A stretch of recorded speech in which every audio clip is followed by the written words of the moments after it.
자, 먼저 이제 17페이지죠.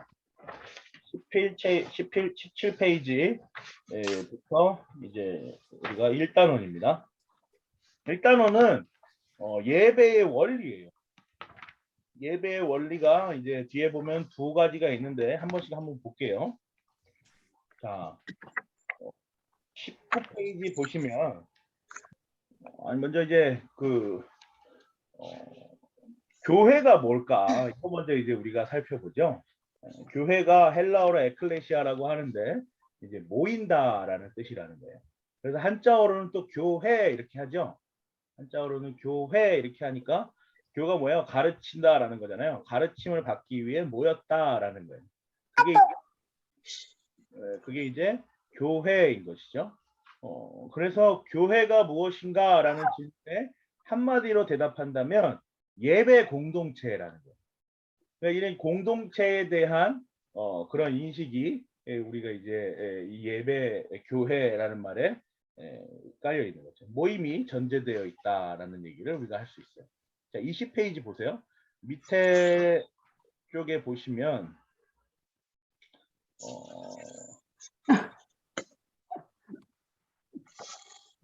공예배가 얼마나 순수합니까? 공예배가 하나님의 뜻에 따라 진행되고 있습니까? 라는 질문을 던지도록 합니다. 하여튼 예배는 참된 교회를 식별하는데 아주 본질적인 요소입니다. 교회는 항상 온전한 예배가 이루어지도록 힘써야 합니다. 참된 예배는 교회의 최대 사명입니다. 이런 거죠.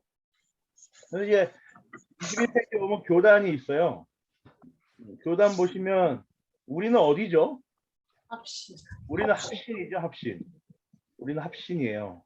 그래서 통합, 합동, 합신, 고신 이렇게 이제 합신으로 우리는 이 장로교 이제 교단이거든요. 이런 우리가 이제 어디에 소속에 있다라는 거를 알면 돼요.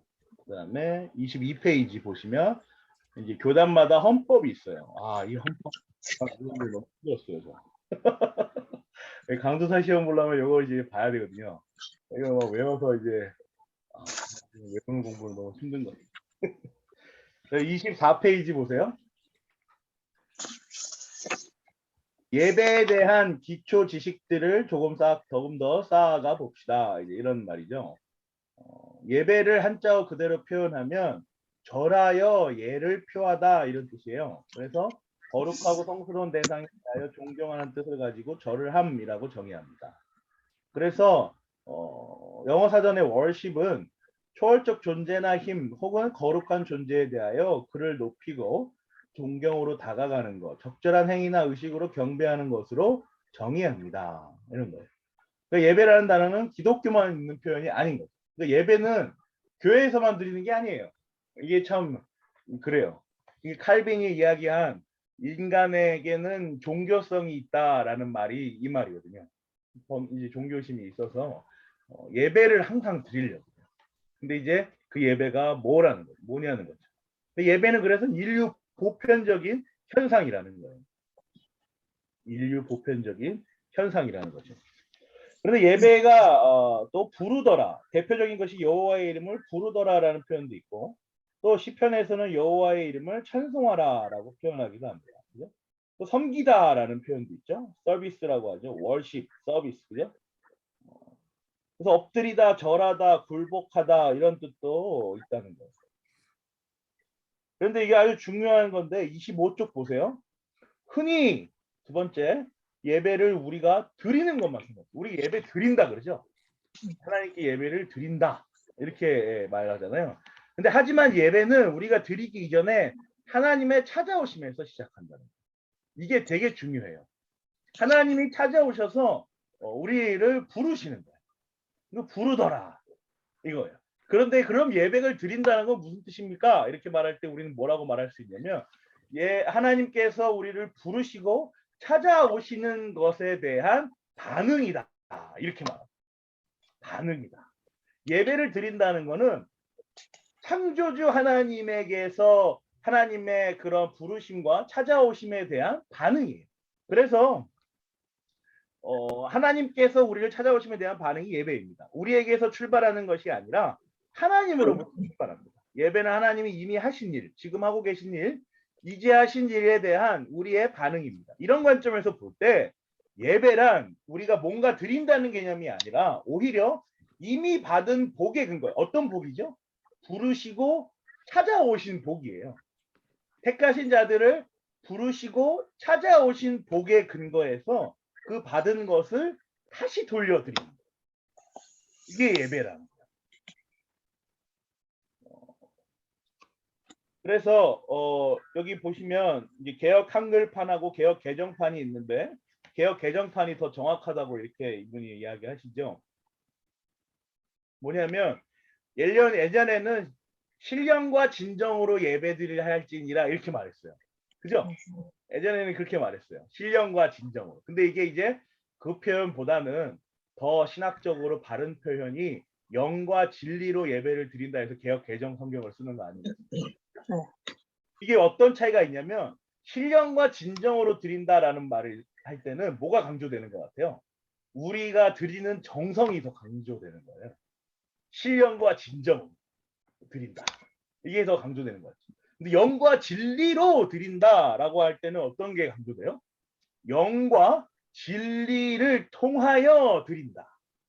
영과 진리로 말미암아 드린다. 이게 강조되는 거예요. 중간에서 역사하시는 삼위 하나님의 그 사역이 강조되는 거죠. 그죠? 영은 뭐예요? 하나님, 성령 하나님 아니에요? 진리는 무엇이죠? 예수 그리스도잖아요. 그러니까 성령 하나님의 부르심, 영원전 성부 하나님의 택하심에 근거해서 성령 하나님께서 부르시고 예수 그리스도와의 연합을 통하여 그 진리를 아는 자들이 예수 그리스도를 통하여 하나님께 예배를 드린다. 이런 말이 되는 거죠. 그러니까 개역 개정이 더 정확하다 이렇게 이제 이야기를 하는 거죠. 그러니까 그래서 이렇게 써놓은 거예요, 이분이. 인간의 어떤 노력과 정성으로 하나님께 나아가는 것이 아니라 오히려 진리이신 그리스도를 믿음으로 의지하여 하나님께 예배하는 것입니다. 이렇게 이제 말합니다. 자, 보세요. 26쪽입니다. 그렇다면 예배에는 어떤 종류가 있는가? 두 가지 종류가 있다. 이렇게 이야기를. 사적인 예배 그리고 공적인 예배가 있다. 사적인 예배는요. 우리가 혼자 있을 때 혼자서 드리는 예배예요. 그러니까 굉장히 자유롭죠. 굉장히 자유로워요. 시간도 구애받지 않고 언제나 열려 있는 예배죠.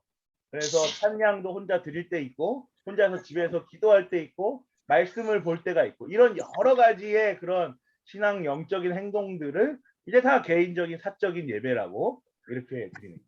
그리고 더 확장해서 나가면 뭐예요? 우리의 삶이 예배인 거죠. 우리의 삶 자체가 하나님께 받은 부르심에 반응하는 예배인 거예요.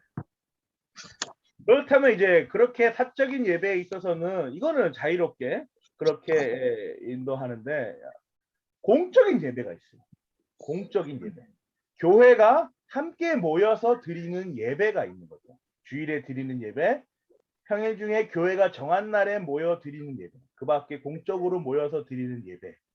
이런 예배는 개인이 사사로이 드리는 것이 아니므로 일정한 형태와 질서가 필요합니다. 이런 그러니까 혼자서 예배 드리는 것처럼 어떤 분은 찬양만 쭉 하시는 분이 있고 어떤 분은 찬양을 안 하고 말씀 묵상하시는 분들이 다 개인적인 어떤 성향에 따라서 예배 사적인 예배는 다를 거 아닙니까, 그죠? 근데 공적인 예배는 하나님께서 제정하신 그 규정대로의 예배를 말하는 거예요. 그래서 그 중에 주님이 부활하신 날인 주일에 교회가 모여서 드리는 예배를 이제 우리는 공예배라고 합니다. 이것은 새벽 기도회, 수요 기도회, 구역 모임 등과는 구별됩니다. 그러니까 우리 교회 같은 경우를 봐도 그래요. 우리 교회 어때요? 수요 예배, 금요 예배 이렇게 말하나요? 그렇게 말 안 하죠? 수요 기도회, 금요 기도회 이렇게 가죠? 네, 예배라는 말을 쓰는 건 새벽 예배와 그 다음에 주일 예배 이렇게 있는 거예요. 그죠? 그래서 공적인 예배, 공예배를 이렇게 구별하고 우리는 지금 예배를 드리고 있다. 이렇게 이제 나온 것이죠. 목사님 여기 새벽 기도도 기도회라고 하는데 새벽 예배. 기도회. 네? 세계 기도회 이렇게 써있죠. 세계. 새벽 예배 때는 이제 우리가 이제 축도를 하잖아요. 예배 안에 있으니까. 네. 아 그래요? 이제 아, 여기 그 책에 그렇게 방송으로 써있- 들으실 때는 축도가 안 나지만 실제로 예배당에 오셔서 새벽 예배 드리시는 분들은 이제 축도하고 그러거든요. 그래서 이제 달라요. 어쨌든 공예배는 주일 예배를 말해요. 그래서 공예배는 하나님께서 친히 제정하신 날에 드리는 예배로서 주일에 드리는 예배니까요. 그죠? 주님께서 부활하신 날은 일요일에 예수 그리스도로 말미암아 구속받은 교인들 모두가 함께 모여 삼위일체 하나님의 하신 일을 높이고 그분의 말씀을 듣는 것입니다. 특히 공예배는 전 세계에 흩어져 있는 모든 교회가 드리는 예배입니다. 공예배 주일날이면 어느 나라든 주일날에는 정통 기독교인들은 예배를 지요. 새벽 기도회, 수요 기도회, 구역 모임 등은 없는 교회도 있어요. 그죠? 새벽 기도 없는 교회 있죠? 그 다음에 수요 기도, 구역 예배 뭐 이런 거 없는 교회가 있어요. 그런데 공예배를 드리지 않는 교회는 없어요. 주일날 예배 없는 교회는 단 하나도 없어요. 이상한 거예요, 그죠? 예. 공예배는 전 세계의 보편교회가 드리는 예배. 우리 이제 보편교회 그러면 알죠? 어느 곳에나 시공간 어느 곳에나 있는 교회. 이 모든 보편교회는 또 단 하나의 보편교회를 지향한다. 그죠? 우리 이제 저번에 벨지카문 소리가 공부 한번 하지 않았습니까? 그래서 뒤에 밑에 보시면 이런 얘기도 있어요. 공예배라는 표현 대신에 주일 대예배라고 표현하는 경우도 있다는 거예요. 근데 이건 옳지 않다는 거예요. 그렇게 공예배 대예배라 그런다면 이제 뭐 나머지 예배는 소예배가 되는 거예요. 그런 건 없다는 거죠. 공예배는 공예배. 뭐 크고 작고 이런 게 없다는 거예요.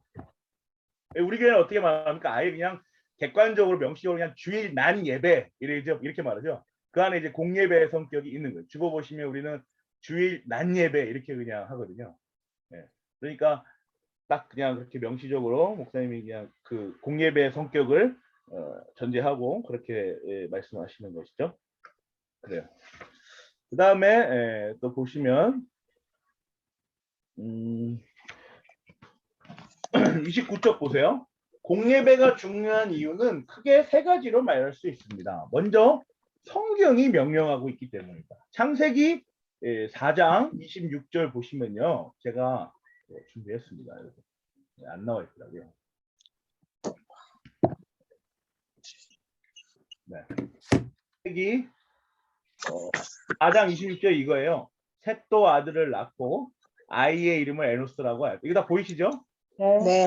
그때에 비로소 사람들이 주님의 이름을 불러 예배하기 시작했다. 이제 이게 사람들이 모여서 주님의 이름을 불러서 예배하기 시작했다. 이제 공예배의 원시적인 형태가 이렇게 기록되어 있다라고 우리가 말할 수 있는 것이죠. 자, 그리고 닫아요. 네. 그래요. 그래서 이게 이제 또 하나 중요한 표현인데요. 여러분들 한번 집에 계실 때 이런 것들 한번 찾아보세요. 특히 예수님의 승천과 성령님의 강림 이후에 생겨난 교회는 공예배를 드렸고, 이게 성경 말씀들을 한 번씩 다 찾아보세요. 그 이후 신약교회가 공예배를 드린 증거가 많습니다. 이런 성경 나와 있죠. 그래서 이런 신학 서적 이런 책을 우리가 볼 때 기준이 있어요. 여러분 나중에 혹시 또 책을 개인적으로 사실 분도 있을 텐데 그런 책을 보실 때 좋은 책의 기준은 이렇게 말씀이 잘 각주로 나와 있는 책이 좋은 책이에요. 근거가 되는 말씀이 이렇게 쭈르륵 막 나와 있죠. 이런 책들이 좋은 책이에요. 우린 좋은 책을 지금 잘 고른 겁니다. 네, 그리고 세 번째 단락 보세요. 공예배는 모든 사적인 예배의 기초가 돼요. 이게 되게 중요해요. 모든 사적인 예배의 기초가 된다는 게 굉장히 중요해요. 나는 개인적으로 열심히 예배를 드려 가정 예배를 드리기도 하고 또한 내 삶 전체로도 하나님 앞에 잘 예배하고 있어. 그러니까 굳이 공적으로 예배할 필요는 없어. 라고 말하는 순간 그 사람에게 바른 예배란 없습니다. 이래 버리죠. 그죠? 그 사람에게 바른 예배는 없어요. 우리의 모든 사적인 예배는 공예배를 기초로 하는 거예요. 한 주간의 첫날에 드린 공예배를 기초로 나머지 6일간 하나님께 개인적으로 예배합니다. 그러니까 주일날에 우리가 하나님 앞에 올려드렸던 그 예배, 그때 받은 말씀, 그 말씀들을 우리가 잘 가지고 있다가 일주일 동안 개인 사적인 예배를 드릴 때 활용하는 거예요. 아, 이번 주에 우리 목사님이 이런 교훈을 주셨는데 내가 지금 말씀을 볼 때 그 내용과 이렇게 되는 거야. 그래서 모든 사적인 예배는 공예배가 기초가 되는 거예요. 공예배로부터 사적인 예배가 나오는 거예요. 그래서 개인적으로 열심히 예배를 드리고 주일날 예배를 안 나오는 것, 나는 신앙생활 열심히 해. 넌 평일에 예배도 안 드리고 주일 하루 예배 드린다고 넌 예배 드리는 사람이라고 할 수 있겠니? 막 이렇게 말해도 아니 너는 주일 예배를 안 드려서 안 돼. 주일 예배 한 번이라도 그 예배를 바르게 드려야 돼. 이렇게 이제 우리는 얘기하는 거죠. 그죠? 네. 다음에 자 30쪽 보세요. 당신이 예배를 드리는 이유는 무엇인가요? 예배를 통해 궁극적으로 목표하는 것들에는 어떤 것들이 있을까요? 가장 중요한 하나님의 영광에서부터 시작하여 복음을 모르는 자가 복음을 깨닫게 되는 것까지 다양한 목적이 있습니다. 첫 번째로 하나님께 영광이에요.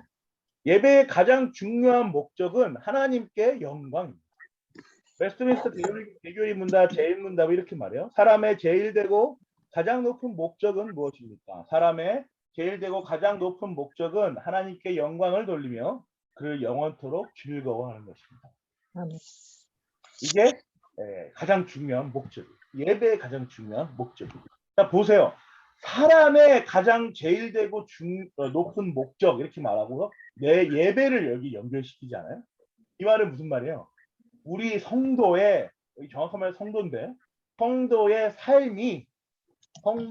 삶에서 그 예배가 드러난다는 거예요.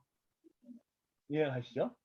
사람의 제일 되고 가장 높은 목적 이렇게 말했잖아요. 근데 예배의 가장 중요한 목적 이 두 개를 연결시키고 있단 말이에요.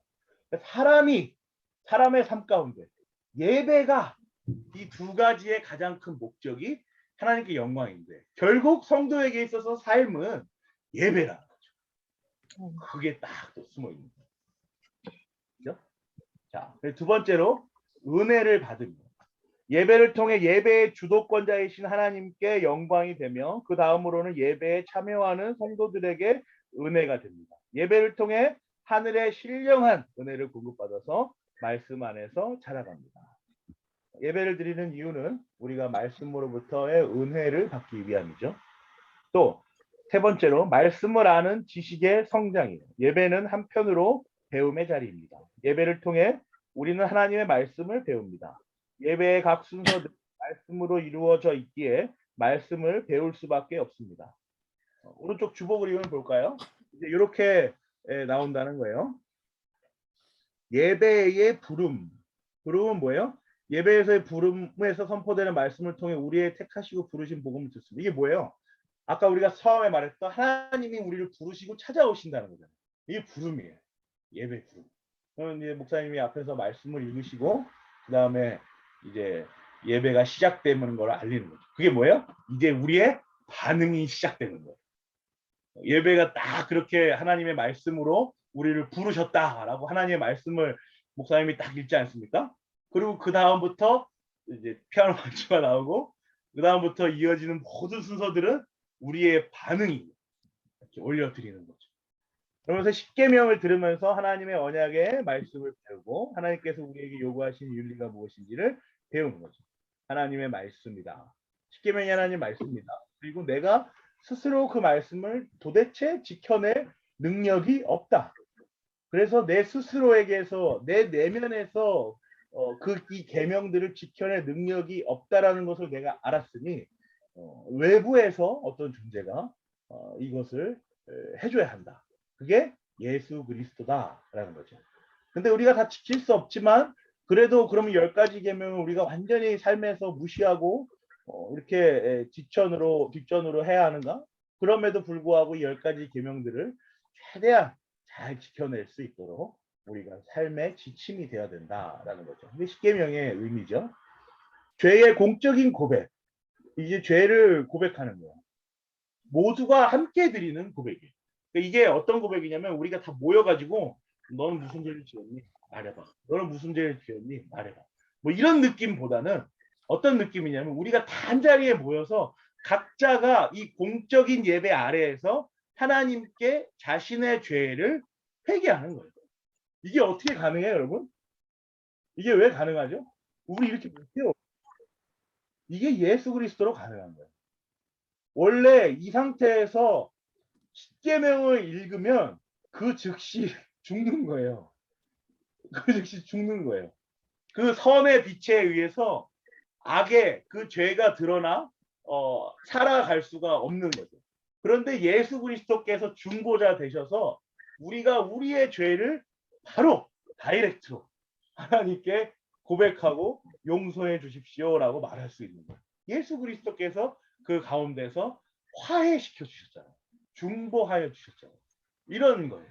그래서 우리가 회개 시간을 갖는 겁니다. 회개 시간을 갖는 거예요. 그런데 이제 로마 카톨릭에서는 어떻게 합니까, 이거? 여러분, 로마 카톨릭에서는 어떻게 하죠? 고해성사하죠? 고해성사하죠. 고해성사를 하는 게 성도가 누구한테 얘기해요? 신부님한테 말하잖아요. 신부님, 제가 이번 주에 이거 하지 말았어야 했어요. 이러면서 이제 얼굴을 가로가로 가린 채 그런 대화를 하잖아요. 그러면 신부님이 이제 대신해서 기도를 하는 그런 구조잖아요. 로마 카톨릭. 그러니까 우리처럼 다이렉트가 아니고 뭘 거쳐야 돼요. 거쳐야 돼. 그러니까 엄밀하게 말하면 그렇게 하는 어떤 예배 형식, 어떤 고해성사의 형식은 예수 그리스도에 대한 이해가 부족한 거죠. 예수 그리스도께서 이 죄들을 다 사하셔서 우리가 의가 조금도 없는 우리에게 너는 의인이라 여겨줄게라고 한 거. 이거 여기서 잘 가야 돼요. 의인이라고 말한 게 아니고 너는 의인이야. 너는 의인이 되었어. 이게 아니에요. 의인이 의인이라고 여겨주신 거예요. 여전히 죄인인데 의인이라고 딱 방패막을 딱 씌워주신 거예요. 너는 의인이라고 여겨주실 거야, 하나님이. 왜냐하면 내가 하나님과 너 사이를 화해시켰으니까. 이러면서 딱 이렇게 동그랗게 만든 거예요. 그리고 이 안에 우리가 딱 들어있는 거예요. 그러면서 하나님께 나아갈 수가 있는 거죠. 그런 사적인 고백이 아니라 공적 예배 안에서 하나님께 공적으로 모두가 올려드리는 고백입니다. 그리고 사죄의 선언을 하죠. 이제 그리스도 안에서 정죄함이 없다라는 사죄의 선언을 하는 거예요. 그리스도께서 다 해결해 주셨다라는 사죄의 선언을 하는 거죠. 근데 이런 의미들을 우리가 잘 모르면 우리가 전에도 한번 이런 얘기 한 적이 있는데 밖에 사람들 이렇게 볼 수밖에 없어요. 일주일 동안 내내 이상한 짓 하다가 교회 가서 사죄하면 예수 그리스도가 용서해 준다고 너 진짜 그렇게 할 거냐? 이렇게 이제 보는 시각 그렇게 가벼운 게 아니라는 거죠. 만약에 혹시 주변에 그렇게 말씀하시는 분 있으면 이 예배의 순서를 한번 이게 그 쉬운 게 아니야. 네가 생각하는 건 저렇게 간단한 게 아니야. 나 죄졌다. 주일 나가서 회개해. 뭐 이런 느낌이 아니야. 이렇게 이제 얘기를 우리가 할 수 있는 거죠. 사죄의 선언을 들으면서 죄를 용서해 주시는 하나님의 은혜에 대해서 배웁니다. 그런 다음 뭐예요? 그날 하나님께서 우리에게 주신 성경을 낭독하는 거죠. 말씀을 하는 지식이 성장하며 성경 말씀을 들어요. 목사님을 통해서 목사님의 설교를 통해서 말씀의 의미를 배우고 주님의 교훈을 배웁니다. 그리고 찬송과 기도를 통하여 하나님께 영광 돌리는 법과 하나님께 도우심을 구하는 법을 배우는 거죠. 그리고 봉헌에 참여함으로써 자신의 소유, 존재, 건강, 지식, 은사, 물질 이런 것들이 자기의 것이 아니라 하나님의 것임을 배우고 우리가 우리의 것을 어떠한 방법을 하나님께 드려야 할지를 배운다는 것이죠. 이게 이제 예배에 쭉 이어지는 순서예요. 아주 거룩하죠. 이처럼 예수 그리스도의 학생, 벨기신앙고백서 13조에 나와 있습니다. 그 학생들인 성도들은 예배를 통해 하나님을 아는 지식이 자라납니다. 그래서 예배는 성도들을 교육하는 최고의 장이에요. 그래서 오늘날 이제 이런 일들이 많이 벌어지고 있는데 예배는 성도들이 잘하고 성도들이 그것을 배워서 영적인 성장을 통하여 나의 성도됨이 내 성도의 삶과 내 영적인 삶이 자꾸 성장해야 돼요. 성장해요. 그러려면 성경 낭독과 설교 말씀이 마냥 쉬울 수는 없어요. 그죠? 마냥 쉬울 수는 없겠죠. 그냥 어디서나 다 말할 수 있는 착하게 살아야 한다. 하나님께 영광 돌리면서 살아야 한다. 하나님의 사랑을 알아야 한다. 뭐 그런 단순한 그럴 수는 없는 거예요. 이 성장을 해야 돼요. 이걸 먹고 우리가 자라나야 되는 거예요. 그러니까 어찌 보면 조금 투박할 수 있는, 어찌 보면 조금 어려울 수 있는 그러한 설교들도 잘 이렇게 이해하도록 노력을 해야 됩니다. 그래서 예배는 처음 제1번으로 첫 번째로 성도들이 자라나는 최고의 현장이다라는 것을 우리가 이해해야 하는 겁니다. 네 번째로 믿음의 고백과 강화예요. 한편으로는 예배는 신앙 고백의 자리. 저는 이게 너무 좋아요. 신앙 고백의 자리. 니케아 신경, 우리는 니케아 신경이잖아요. 보통 사도신경을 외우지만 우리는 니케아 신경으로 우리 신앙을 고백하지 않습니까? 여러분도 한번 예배 드릴 때 보세요. 니케아 신경을 온 성도가 한 목소리로 쫙 읽는 거예요.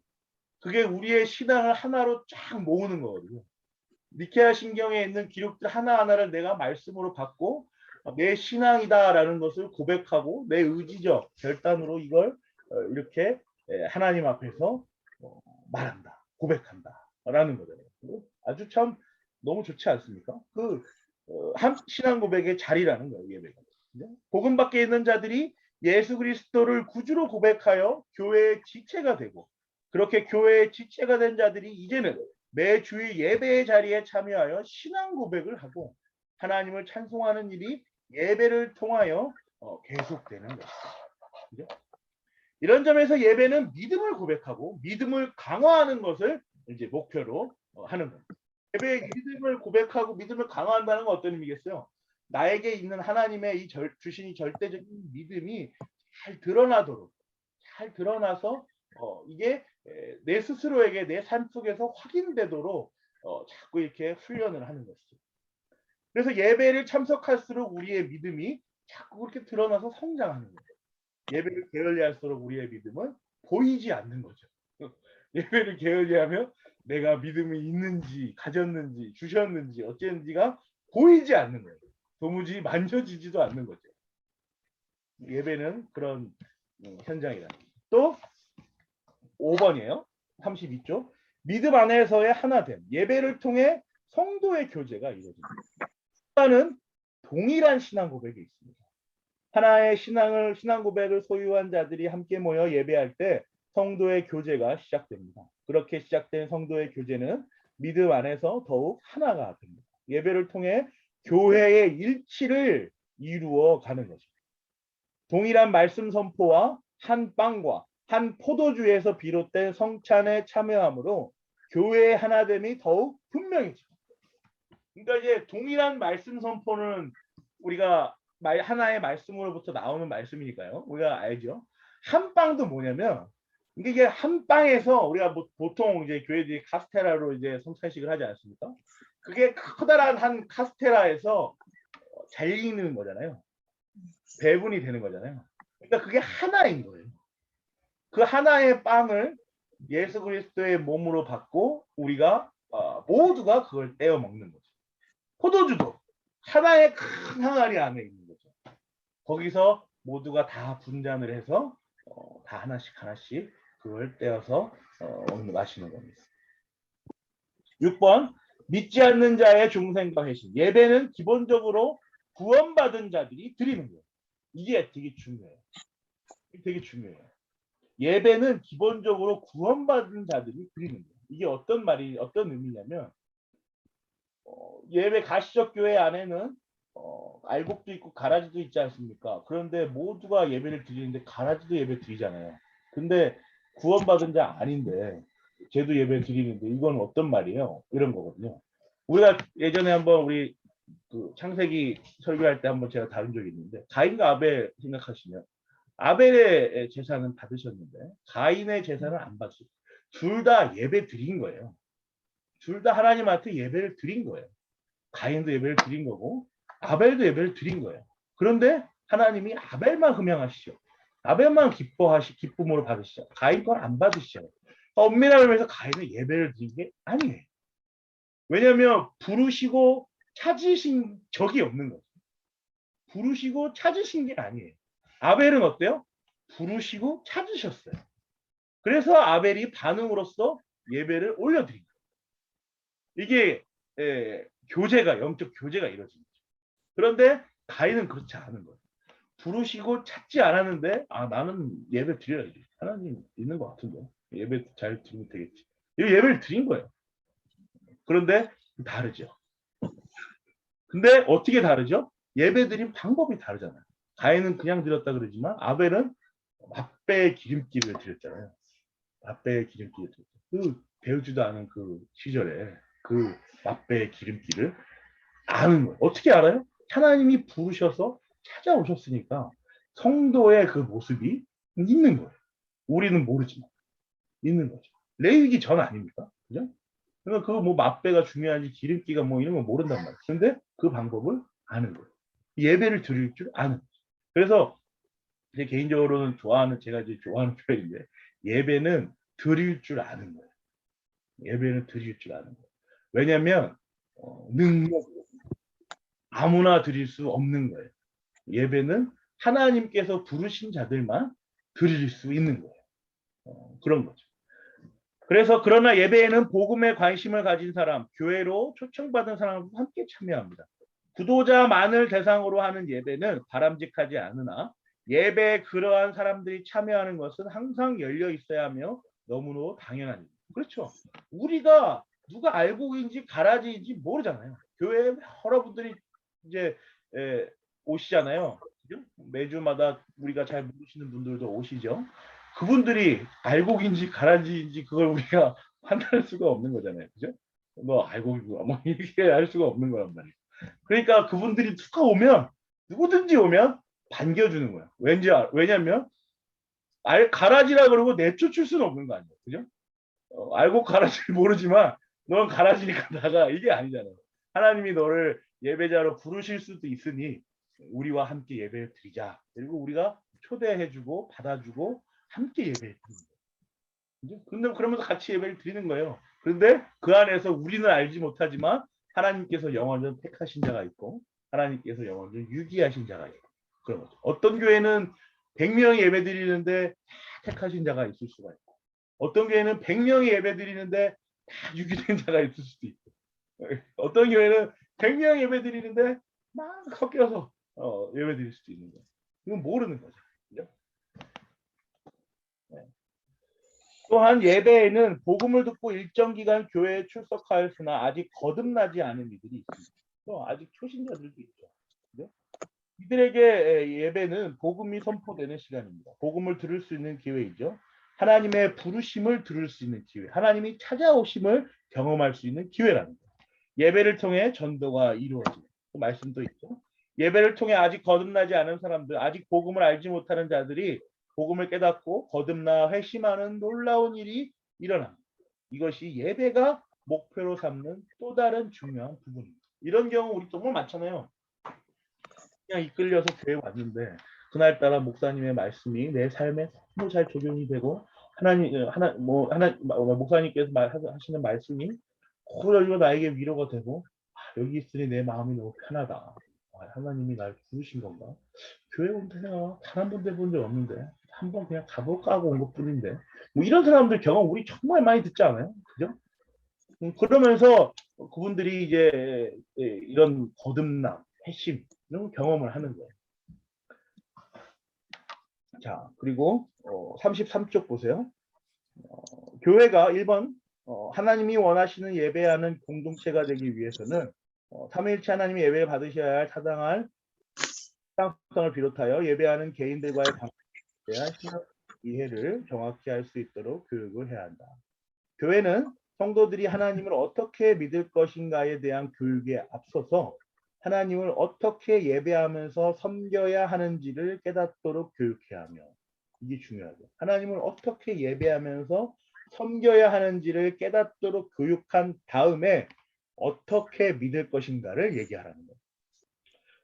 이러한 교육을 통해 하나님을 예배하는 것이 삶의 최우선적인 것을 알아야 하며 하나님을 영화롭게 하는 그리스도인의 기본 목적으로 하나님을 예배하도록 해야 한다. 예배하는 성도들은 언제나 신령과 진정으로 예배를 드려야 하며 예배의 의미와 역사와 드리는 각 순서의 뜻을 알고 능동적으로 드리는 예배가 되도록 교육을 해야 한다. 그러할 때 예배를 통하여 하나님과의 진정한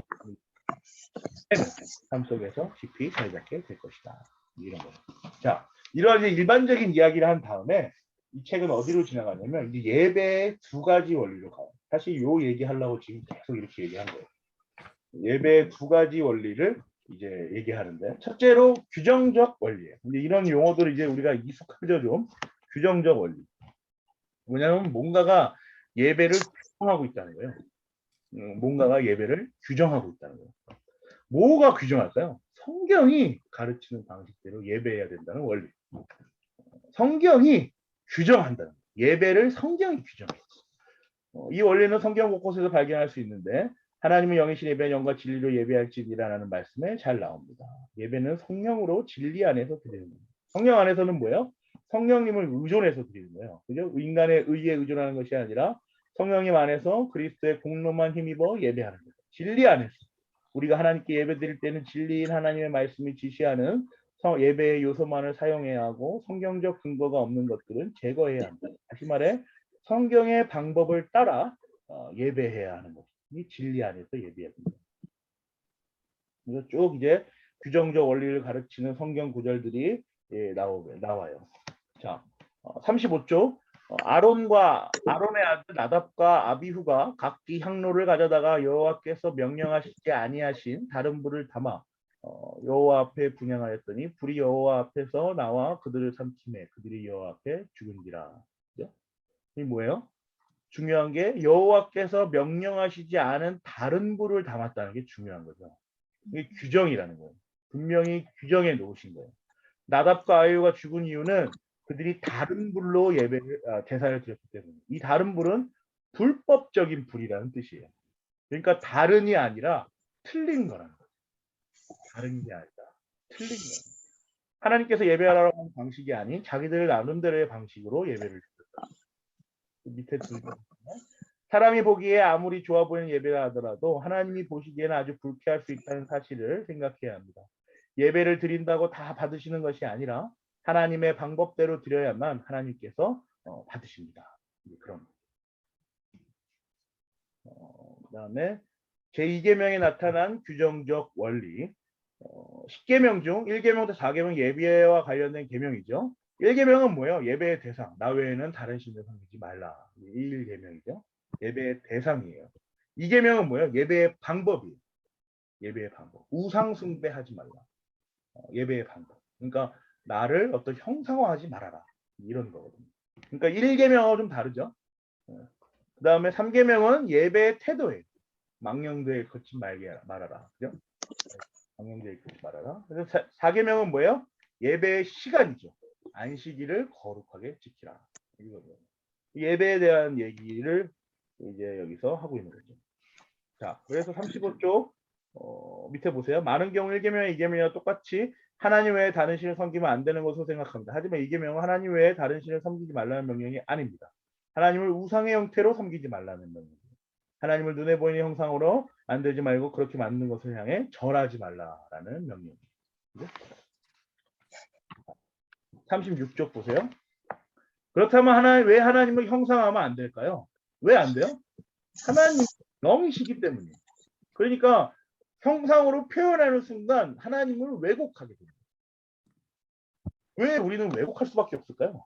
하나님을 왜 왜곡할 수밖에 없어요? 잘 할 수도 있잖아요. 하나님처럼 자기의 형상을 할 수도 있잖아요. 왜 우리는 왜곡할 수밖에 없을까요? 진짜 우리는 안 되는 거예요. 보지 못했으니까요. 예? 예? 그 형태를 보지 못했으니까요. 아, 형태를 보지 못했으니까. 그렇죠? 또 뭐 생각 있으세요 혹시? 우리의 본성과 속성 자체가 왜곡되어 있어서 왜곡될 수밖에 없는 거예요. 네.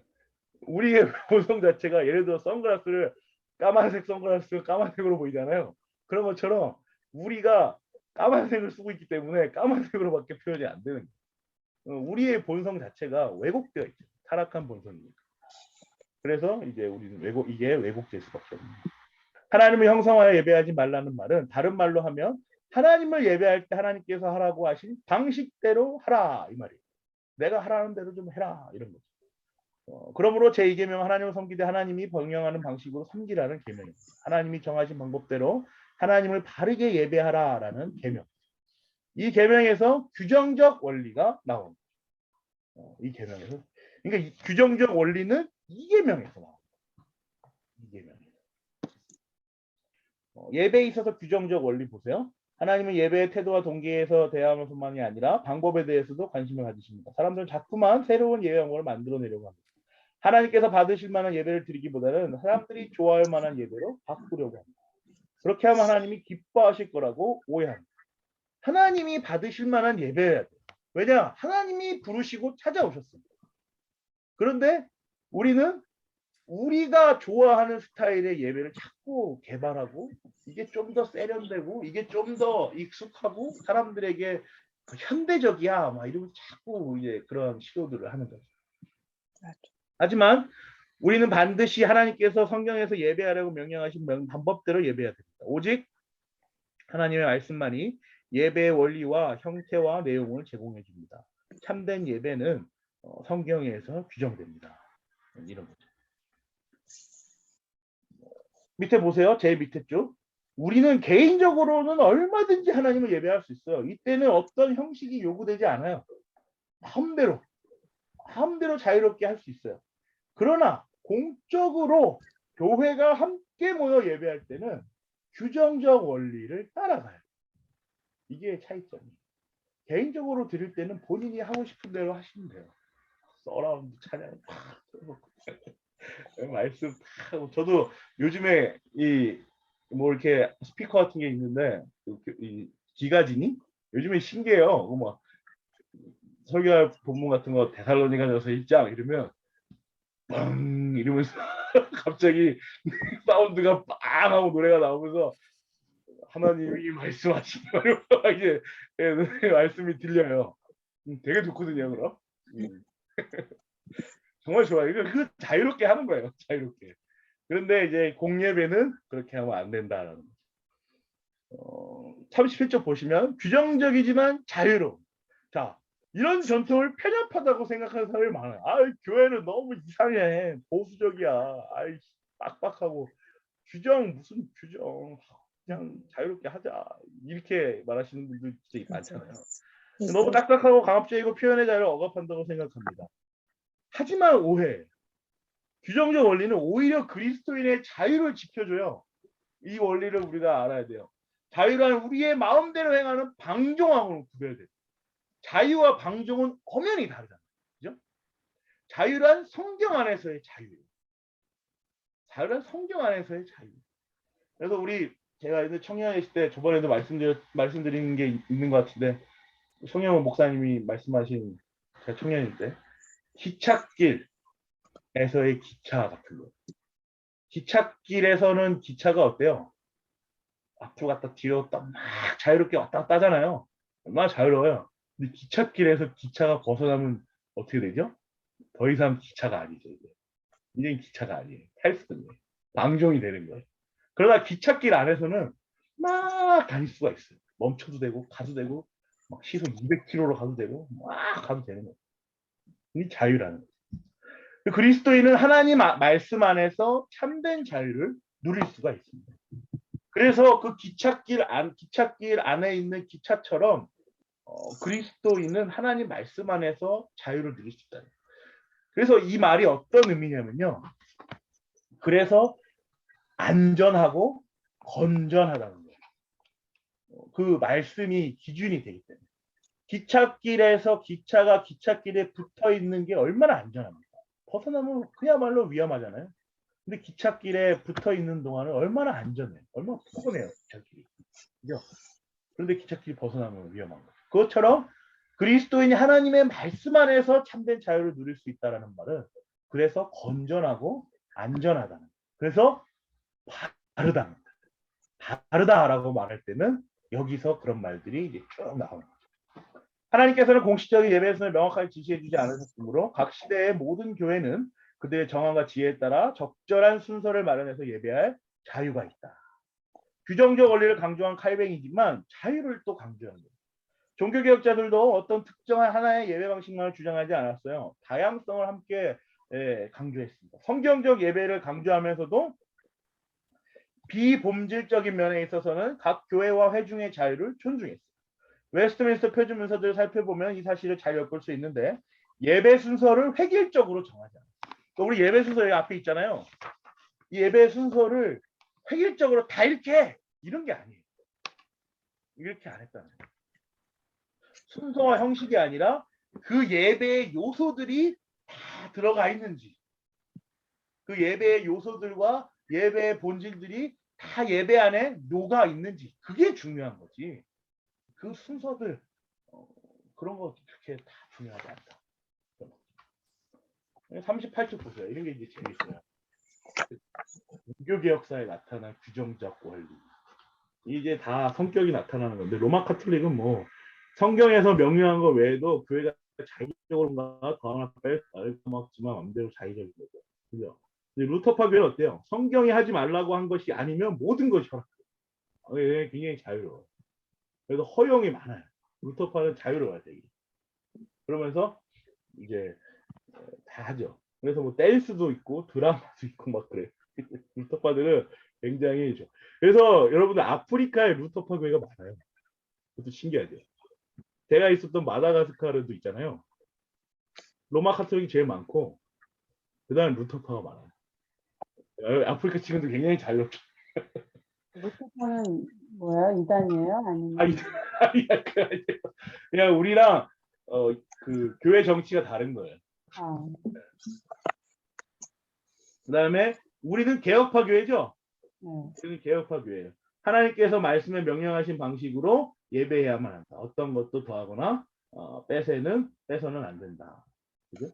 근데 여기 개혁파 교회가 가장 건전하고 안전하다라고 말하는 건 어떤 거냐면 하나님의 명령에서 방식으로 예배하려는 게 딱딱하고 그래 보일 수 있지만 이게 전적 부패에 대한 인식이 있는 거예요.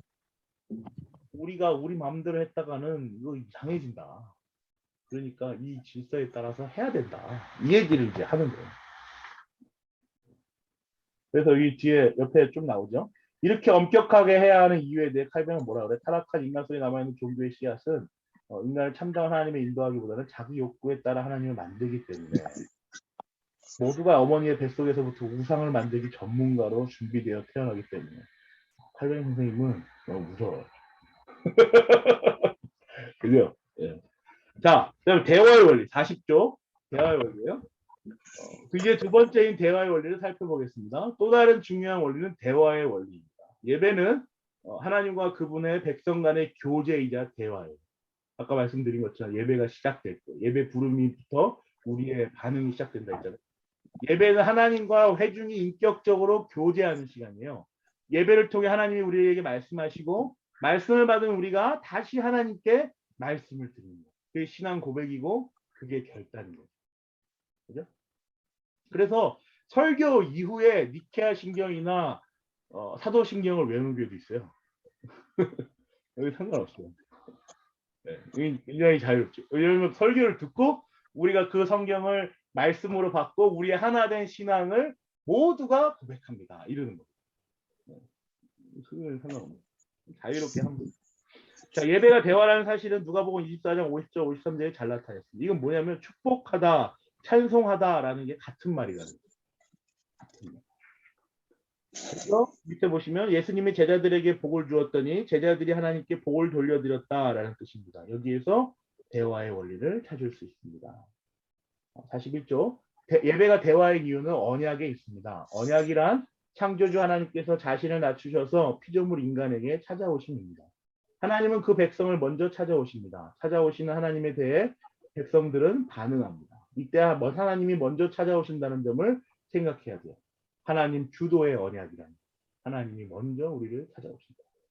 또 그다음에 세 번째 단락 밑에 예배는 하나님이 행하신 말씀에 대한 응답으로서 하나님의 행위에 대한 반응입니다. 우리가 예배의 주도자가 아니에요. 사실 우리는 예배자를 나갈 수 없죠. 죄인이기 때문에 지존하신 하나님께 감히 나아갈 수 없습니다. 그런데 하나님의 초청에 반응할 뿐이에요. 우리를 예배의 자리로 부르시는 하나님께 반응할 뿐입니다. 우리가 드리는 찬송, 기도, 봉헌은 우리가 우리의 것을 드리는 것이 아니라 하나님께서 우리에게 주신 것을 되돌려 드립니다. 하나님께서 우리에게 구원을 베푸시니 우리는 그에 따라 찬송과 기도를 돌려드리며 하나님께서 우리의 삶에 필요한 것들을 공급해 주시니 우리는 그에 따라 봉헌으로 올려드립니다. 그렇다면 예배 속에 실제로 대화의 모습이 드러나야 되죠. 예배는 하나님과 그분의 백성이 대화하는 시간입니다. 좋은 교제는 서로 주고받는 거죠. 일방적인 게 아니라 상호 예식이요 교제, 주고받는 만남이고 사귐이에요. 우리는 받은 복에 따라 하나님께 다시 복을 돌려드리는 거죠. 이게 하나님께 찬송한다라는 말. 하나님께 찬송한다라는 말은 하나님께 받은 복을 다시 돌려드리는 거예요. 이 그림이 진짜 예술이에요, 여러분. 아, 이 책이 정말 너무 훌륭한 책입니다, 여러분. 그림을 진짜 보세요. 위에서 아래로 내려오는 요소들, 예배의 초청, 사죄의 선언, 설교, 성찬, 강복 선언, 언약의 십계명, 그죠? 그런데 우리가 아래에서 위로 올려드리는 요소는 뭐예요? 신앙 고백, 찬송, 죄의 고백, 기도, 봉헌. 이런 교제가 이루어지는 거예요. 예배가 정말 다르게 보이지 않습니까, 여러분? 예배가 정말 대화하는 거예요. 하나님과 교제하는 거예요. 이때 예배 인도자인 목사는 중보자가 아닙니다. 이게 큰일 나는 거예요. 이렇게 생각하시면 안 돼요. 이거 로마 카톨릭이에요. 이렇게 생각하는 거예요. 로마 카톨릭은 친구가 중간에 껴가지고 본인의 목소리를 자꾸 내잖아요. 그죠? 그래서 고해성사도 자기한테 고백하라고 그러는 거 아니에요. 그죠? 이거 아니에요. 목사가 중보자가 절대로 아니에요. 구약시대의 대사장이 아닌 거예요. 그죠? 말 그대로 목사는 인도자예요. 인도자예요. 그리고 하나님의 말씀을 받아 대언하는 사람. 무슨 그런 게 아니에요. 예배가 제일 진동될 수 있도록 인도하는 역할을 하는 거죠. 근데 중세시대 고마 카톨릭 예배는 왜 나오네요? 사제들만이 분주한 예배예요. 사제들만의 예배고 회중은 구경꾼이라는 거예요. 우리 이런 거 아니라는 거예요. 우리는 온 회중이 참여자예요. 하나님과 대화하는 거예요. 그러나 개혁파 장로교회 예배는 하나님과 회중의 만남이 있는 예배입니다. 43쪽. 43쪽은 뭐겠습니까, 여러분? 43쪽. 43쪽은 여러분 과정입니다. 여러분들 한번 시간 나실 때마다 한 번씩 살펴보세요. 답이 여기 다 있으니까요. 근데 여러분들이 힘든 게 있어요. 힘든 거는 5번이에요. 5번은 여러분 익숙치가 않아요. 이 다 표준 문서거든요. 그래서 제가 표준 문서는 지금 다 보여드리겠습니다. 여러분 한번 마지막으로 이 표준 문서도 확인하시고 나머지 1번부터 4번까지는 여러분들이 말씀을 찾아보면서 한번 과제를 해보시기 바라요. 보여드릴게요.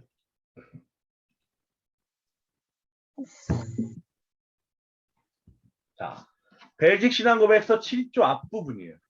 그죠? 우리는 이 성경에 하나님의 뜻을 충분히 담고 있으며 하나 사람이 구원을 위하여 믿어야 할 것을 충분히 가르치고 있다고 믿는다. 하나님이 우리에게 요구하시는 예배의 전체 방식이 성경 안에 대체로 기록되어 있으므로 이렇게 말하죠. 그죠? 벨직 신앙고백서에서 이렇게 말합니다. 여러분 글씨가 좀 작죠? 네. 제가 이 PPT를 카톡방에 올려드릴게요. 웨스트민스터 신앙고백서 제1장 8절 뒷부분에 이렇게 나와 있어요. 성경은 각 민족이 일상적으로 사용하는 말로 번역되어야 해요. 이게 뭐예요? 예배자로 참여해야 된다는 거예요. 사제들끼리 그때 사실 로마 카톨릭은 자기들끼리 라틴어 잘한다고 라틴어 성경 보면서 대중들한테 라틴어로 말하고 막 이랬거든요. 그런 게 아니라 다 알아서 참여해야 된다. 그래야 하나님의 말씀이 모든 사람에게 풍성하게 있음으로 말미암아 그들이 하나님을 합당하게 예배하며 성경에서 얻는 인내와 위로를 통하여 소망을 가지게 해야 합니다. 이게 그런 거예요. 그다음에 웨스터민스터 신앙고백서 20장 2절은 하나님만이 사람의 양심을 다스리시는 주님이시다. 그러므로 하나님께서는 그의 말씀에 조금이라도 위배되는 인간의 어떤 교리나 계명에서 벗어나게 하시며 그 밖에도 신앙이나 예배로부터 자유롭게 하신다. 그죠? 자유롭게 하시는 거예요. 그러므로 양심으로부터 그러한 교리를 믿거나 그러한 계명에 순종하는 참여하는 개발하는 것이며 그러한 의무란 신앙과 절대적으로 맹목적인 순종을 요구하는 건 양심의 자유 이상 크게 하는 것이다. 그다음에 웨스트민스터 신앙고백서 21장 1절 보시면 밑에 빨간색 보세요. 참 하나님을 예배하는 합당한 방법은 하나님께서 친히 제정하신 것인데 인간들이 상상해낸 고안이나 사탄의 사주를 따라 어떤 보이는 형상 앞에서나 성경에서 말씀하지 않는 방법으로 예배하는 것이 아니다. 표준 문서들에서 예배를 다 이렇게 보여줍니다. 하이델베르그 교리문답 96문에서는 둘째 계명에서 하나님께서 무엇을 원하십니까? 이렇게 말씀하시는데 답을 뭐라 그래요? 하나님께서는 우리가 그의 일을 형상으로 만들거나 그가 말씀으로 명하신 것과 다르게 예배하지 않기를 원하십니다. 그죠? 말씀의 기준이 되어 있다. 이 규정적 원리를 계속해서 말하고 있죠. 웨스트민스터 소결문답 51문 이 계명에서 금지되는 게 뭐죠? 하나님을 우상으로 경배하거나 그의 말씀으로 지정하지 않으신 다른 방도로 경배하는 것을 금하십니다. 지금 다 이렇게 나오고 있다는 걸 보여주는 거예요. 웨스트민스터 대결문답 108문 여기 만들어야지. 제2계명에서 요구하시는 의무는 무엇입니까? 제2계명에서 요구하시는 의무는 이러합니다. 하나님께서 당신의 말씀으로 제정하신 모든 종교적인 예배와 규례를 순수하게 그리고 전적으로 받아 지키고 보존해야 하는 것입니다. 그러니까 하나님의 말씀으로 제정하신 모든 종교적인 예배, 규례를 순수하게라는 건 뭐냐면 여기 뒤에 나온 말이면 전적으로 해요. 손대지 않고 그 피오한 상태 그대로 받아 지키고 보존해야 된다. 이런 말입니다.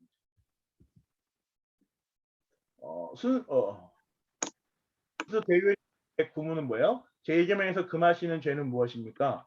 제2계명에서 금하시는 죄는요. 하나님께서 친히 제정하신 일이 없는 그 어떤 종교적인 예배를 창안하거나 권장하거나 명령하거나 이용하거나 어느 정도에든 인정하는 모든 행위입니다. 또 밑에 보시면 하나님께 드리는 예배의 요소를 가감해서 예배를 부패하게 만드는 모든 미신적인 일은 금하시는 죄입니다.